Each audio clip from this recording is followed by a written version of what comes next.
Bonjour. Alors aujourd'hui je fais une vidéo je teste sur un fond de teint. J'ai juste un petit échantillon mais ça m'intéresse de savoir ce que ça donne. Donc c'est le fond de teint de chez Guerlain qui s'appelle Lingerie de peau. Et tous ces petits échantillons là en fait ils sont toujours dans une teinte médium on va dire. Et du coup il faut vraiment que je les utilise maintenant que j'ai encore de la couleur. Parce qu'en plein hiver je peux pas m'en servir, c'est pas possible. Donc là c'est la teinte 03 beige naturel et il a un SPF de 20. C'est un fond de teint invisible et fusionnel. Moi quand j'entends ça, je vous avouerai, j'ai un petit peu peur que la couvrance soit légère et que du coup pour mes problèmes de peau, là, de boutons, etc., ça soit pas suffisant. Mais on va voir. Bon, je l'ai ouvert comme une barbare. Alors, à quoi est-ce qu'il ressemble? Ouais, donc c'est assez liquide.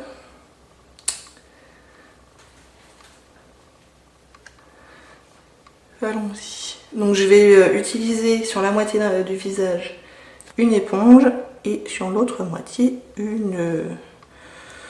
un pinceau. Peut-être rajouter un petit peu sur les joues. Tac et tac.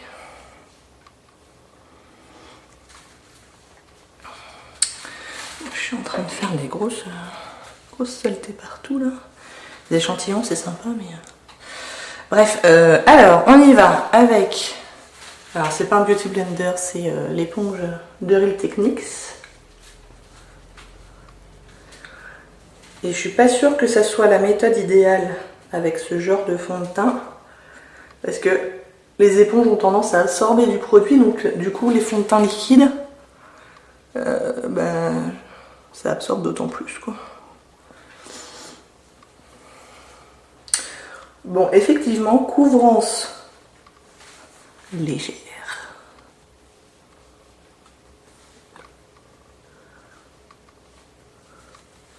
Ça a un petit peu unifié le teint, légèrement. Légèrement. De l'autre côté, je vais utiliser mon pinceau préféré qui est le Marc Jacobs The Fest 3.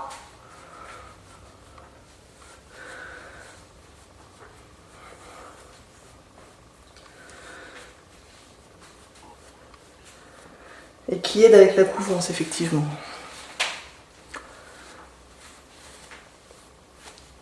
Ça reste une couvrance légère. Hein. Donc ça unifie la peau, oui. Ça couvre les imperfections, non. Donc à réserver pour les peaux qui n'ont pas besoin de fond de teint, on va dire. Bon, après le fini est joli. Là c'est encore un petit peu collant. La couleur est pas mal. Mais moi il va me falloir quelque chose de plus costaud.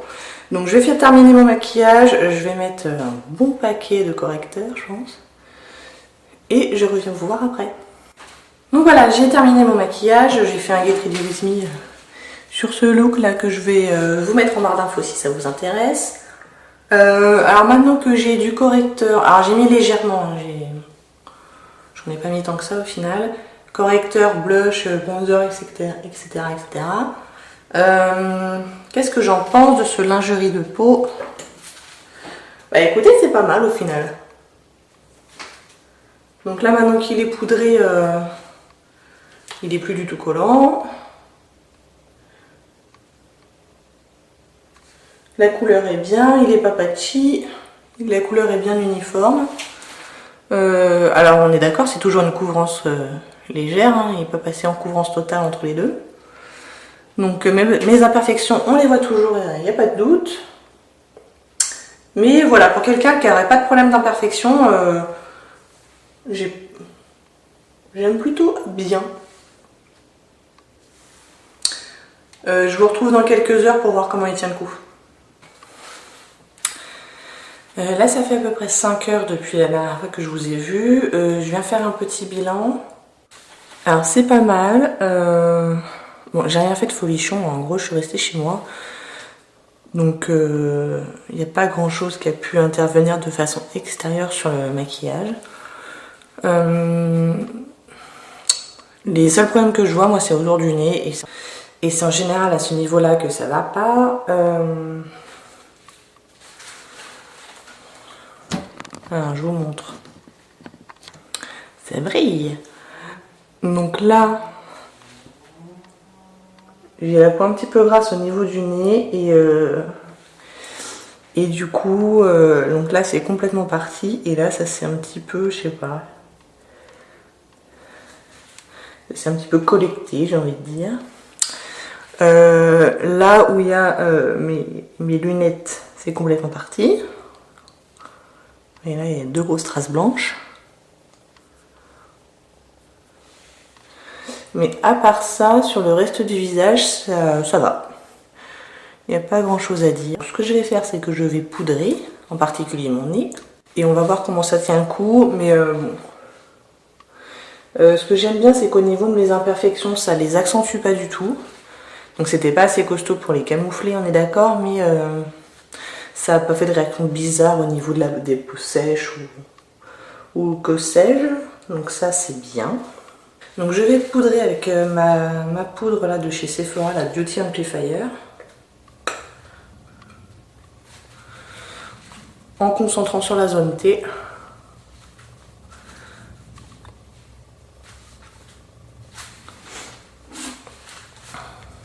Ah, c'est mieux. C'est vrai qu'elle est pas mal cette poudre, hein. Dites-le.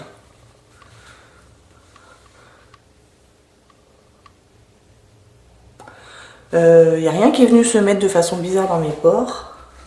Sachant que j'avais pas mis primer d'aucune sorte. Donc ça c'est bien aussi. Et franchement avec la poudre, impec.